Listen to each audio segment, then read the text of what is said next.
প্রতিদিন বিকাল থেকেই সন্ধ্যা পর্যন্ত আমার পেটে ইঁদুর দৌড়াদৌড়ি করে, কিছু একটা খাওয়াই লাগে।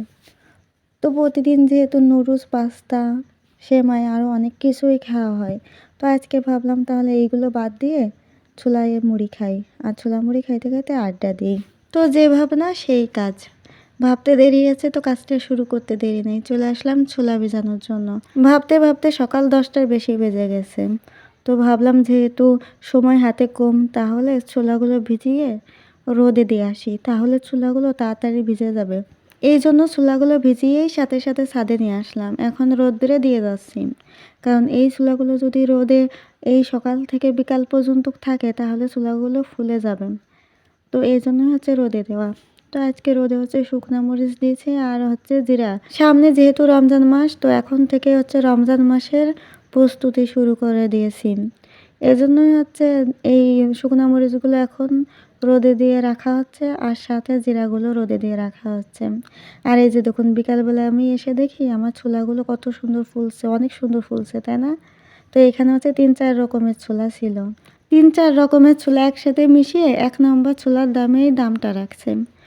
তো যাই হোক, এখন হচ্ছে ছোলাগুলোকে আমি সিদ্ধ করার জন্য প্রেসার কুকারে দিয়ে দিচ্ছি। আর সাথে দিয়ে দিয়েছি হচ্ছে কয়েকটা আলু কেটে, আর একটু লবণ দিয়ে এখন হচ্ছে আমি ছোলাটা বসিয়ে দেবো। তো সিদ্ধ করার শেষেই আমি এখন চলে আসছি ছোলাটা রান্না করার জন্য। আজকে আমি ছোলাটা রান্না করব কিছু গোটা মশলা আর কিছু বাটা মশলা দিয়ে, আর সাথে হচ্ছে কাঁচামরিচ দিয়ে। তো আজকে শুকনো মরিচের কোনো রান্না না, আজকে হচ্ছে কাঁচামরিচ দিয়েই হচ্ছে ছোলাটা রান্না করব। এই জন্য হচ্ছে প্রথমে কাঁচামরিচ আর পেঁয়াজটা কেটে ভেজে নিচ্ছি, তার ভিতরে হচ্ছে দিয়ে দিচ্ছি আদা, রসুন, জিরা, ধনিয়া বাটা। এইগুলো দিয়েই হচ্ছে আজকে ছোলাটা আমি রান্না করব। তো রান্না করার জন্য হচ্ছে এখন মশলাটাকে আমি কষিয়ে নিচ্ছি। মশলাটাকে যদি ভালো করে কষিয়ে নেওয়া হয় তাহলে হচ্ছে ছোলা রান্নাটা খেতে বেশি মজার লাগে।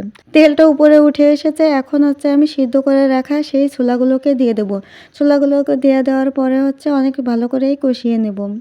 অনেক সময় নিয়েই হচ্ছে এখন আমি এই ছোলাগুলোকে কষিয়ে নেব। যদি কষানোটা ভালো হয় তাহলে মশলার গন্ধটা বের হয় না।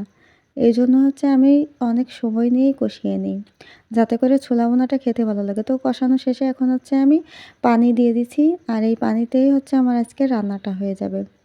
আমার রান্নাতে জাল উঠে গেছে, এখন এই পর্যায়ে আমি দিয়ে দেব হচ্ছে আগের থেকে কেটে রাখা ধনিয়া পাতাগুলো।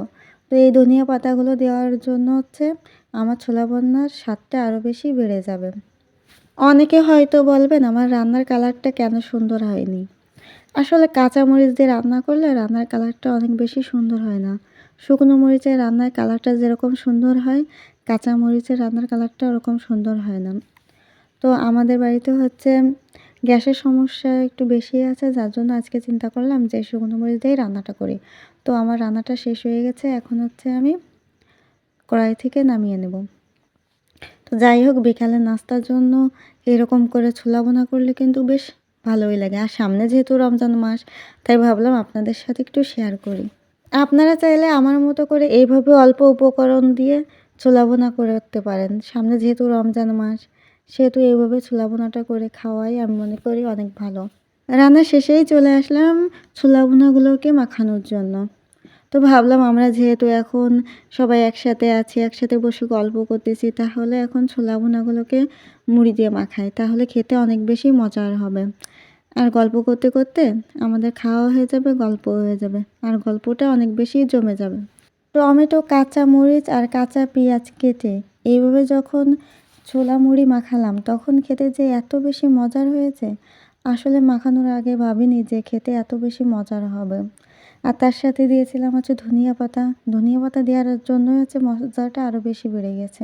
ধৈর্য নিয়ে সম্পূর্ণ ভিডিওটা দেখার জন্য আপনাকে অসংখ্য ধন্যবাদ। এইভাবে ভালোবাসা দিয়ে আমার পাশে থাকবেন। আজকের ভিডিওটা এই পর্যন্ত। আল্লাহ হাফেজ।